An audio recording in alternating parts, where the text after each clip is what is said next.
Okay, let's unpack this.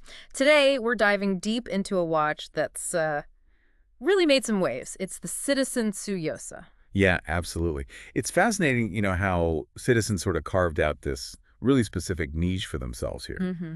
The Tsuyosa, when it debuted back in 2022, well, it offered an integrated bracelet, a Mm. mechanical movement, and all for under $500. Initially, quite hard to get hold of in the US, too.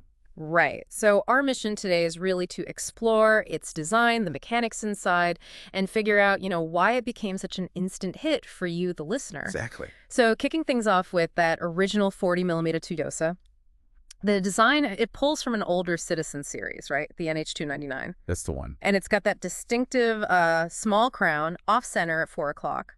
What was the thinking there? Does it feel weird on the wrist? Well, it's clever, actually. Yeah. You might think it looks a bit odd at first glance, but putting it at 4 o'clock arguably creates less asymmetry than a big chunky crown at 3.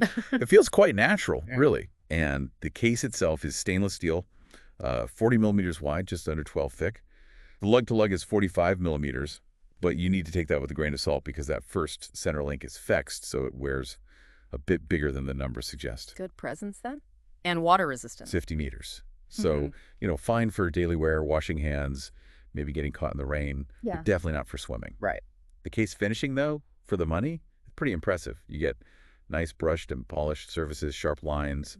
It looks good. The bracelet feels solid, too, mostly, but the clasp is stamped. Ah, okay. A cost-saving thing. Yeah, pretty standard at this price.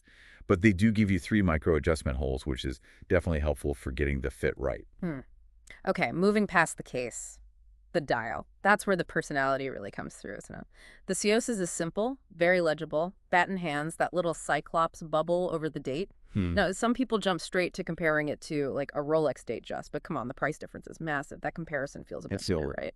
Oh, absolutely. It's a stretch, for sure. I mean, yeah, integrated bracelet, date window. Yeah. But the Tsuyosa really holds its own as just a fantastic value proposition. Yeah. And the dial has nice details. Those raised hour markers give it some depth. And the lume is actually pretty decent for what it is. And in colors. They didn't hold back there. No, definitely not. Initially, you had black, blue, that vibrant turquoise, green, yellow. Later, they added orange, white, even gradient dials. And they all have this subtle, quite beautiful brushed sunray finish. Really catches the light then. So let's talk about the heart of the watch. What's ticking inside? Is it like a brand new movement or is it one of Citizen's trusty workhorses? Oh, it's definitely a workhorse. Inside the original Tsuyosa, you've got the Citizen Caliber 8210, which is essentially the Miyota 8215 that a lot of people will know. Ah, okay. Reliable. Very reliable.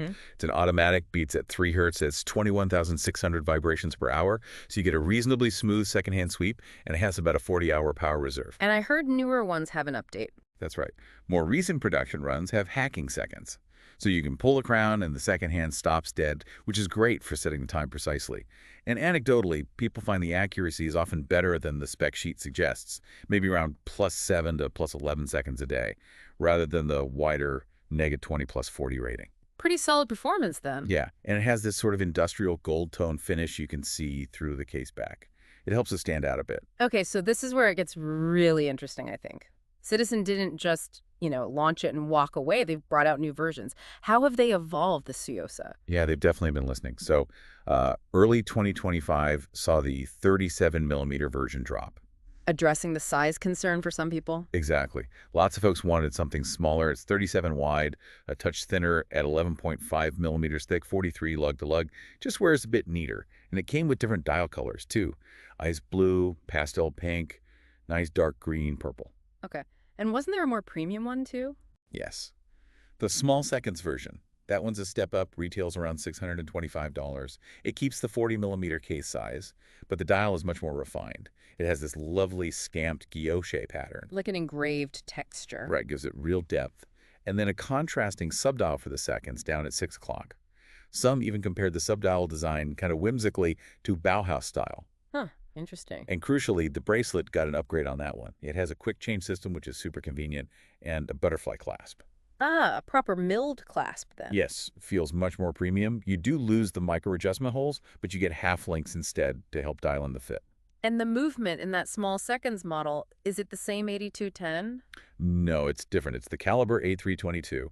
Still has hacking seconds, but it boasts a much longer, 60-hour power reserve. Oh, nice. Yeah, and they give it a bit more visual flair, too. You can see through the case back again, and there's a skeletonized rotor, some striping on the bridges, even blued screws. Just looks a bit more decorated. So bringing it all together, what does this mean for you, the buyer, looking at the watch market? You've got the standard 40 millimeter Tsuyosa, $450 retail, often under $400 online. Yeah. And then you compare that to, say, a Tissot PRX Powermatic 80, which is probably its closest competitor in style. And that's, what, $775? Right. It really highlights the value proposition, doesn't it? I mean, okay, we mentioned the stamped clasp on the standard model, the 50 meters water resistance. Yeah. Those are maybe minor criticisms. Yeah, fair points. But even with those, the Tsuyosa is just such a solid entry point into mechanical watches, especially the integrated bracelet style. Yeah. Honestly, if Citizen just tweaked that clasp a bit, maybe bumped the water resistance to 100 meters, It would be unbeatable. it could be a truly bona fide, undeniable hit, even more than it already is. So to sum it up, the Citizen Tsuyosa really carves out its own space. It's uniquely accessible, it's packed with features for the price, and it's just a great way into this whole wing of mechanical integrated bracelet watches. And it makes you think, doesn't it? In a world where you have so much information, so many options, what does a watch like the Tsuyosa tell us about shifting expectations? You know, this idea that high-end design cues and solid mechanics are becoming genuinely attainable, truly affordable for pretty much everyone. What does that mean for the future of watch collecting?